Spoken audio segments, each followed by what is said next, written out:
दैनिक आहार है वचन का प्यारा उपहार। रोज का है ये आत्मा का पोषण संसार। हर शब्द में छुपी है ईश्वर की पुकार।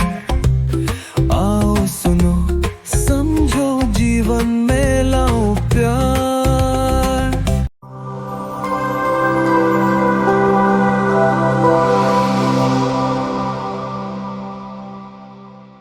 ख्रिस्त में मेरे प्रिय भाइयों तथा बहनों, आज के सुसमाचार में उपयोग दिनारी के एक सिक्के पर मैं गौर करना चाहता हूं। सिक्का क्या है और सिक्के का उद्देश्य क्या है?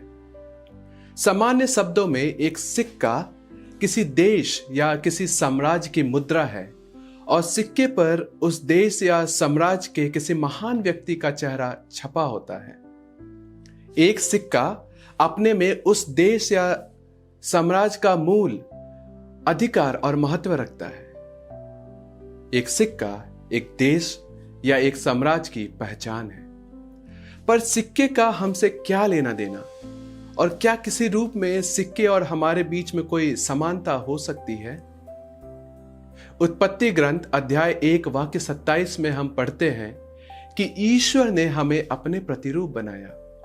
हमारे अंदर ईश्वर का छाप है और इस प्रकार हम ईश्वर के हैं। संत पौलुस कहते हैं कि हम ईश्वर की संतान हैं और हमारी असली पहचान ईश्वर में निहित है।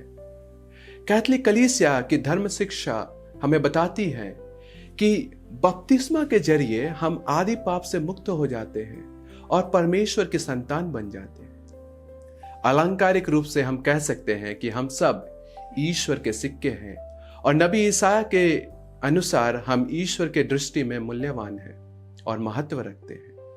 हमारा पहचान ईश्वर में है और हम सब स्वर्गीय नागरिक हैं।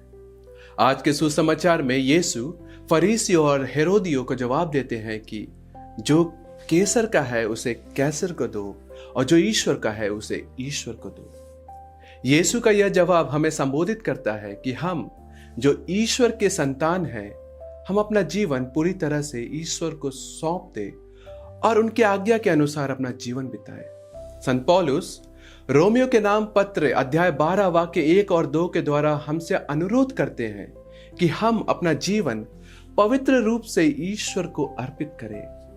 हम अपना स्वभाव ईश्वर के स्वभाव के अनुसार बदल दे, ईश्वर की आज्ञा के अनुसार जिए। और उसका मतलब है कि हम ईश्वर को अपने पूरे हृदय से, पूरी आत्मा से, पूरे शरीर और अपने पूरे मन से प्रेम करें और अपने पड़ोसियों को अपने समान प्रेम करें। और इस प्रकार के जीवन जीने से हम उस देश या साम्राज्य के एक अच्छे नागरिक भी बन जाते हैं और उस देश और साम्राज्य को जो उसका है उसको देते हैं। प्रिय भाइयों तथा बहनों, जब हम अपनी पहचान खो देते हैं या कोई और मुखौटा लगाने की कोशिश करते हैं या ईश्वर के संतान के अलावा कुछ अलग पहचान बनाना चाहते हैं, तो हम खुद को खो देते हैं। हम ईश्वर से दूर होने लगते हैं और धीरे धीरे पाप में गिरने लगते हैं और अंततः सांसारिक चीजों और मामलों में अपना पूरा समय नष्ट कर देते हैं और उसके गुलाम बन जाते हैं। हम भूल जाते हैं कि हम ईश्वर के संतान हैं और शैतान के संतान की तरह जीवन जीते हैं। प्रिय भाइयों तथा बहनों, हम ईश्वर की संतान हैं और यही हमारा पहचान भी है।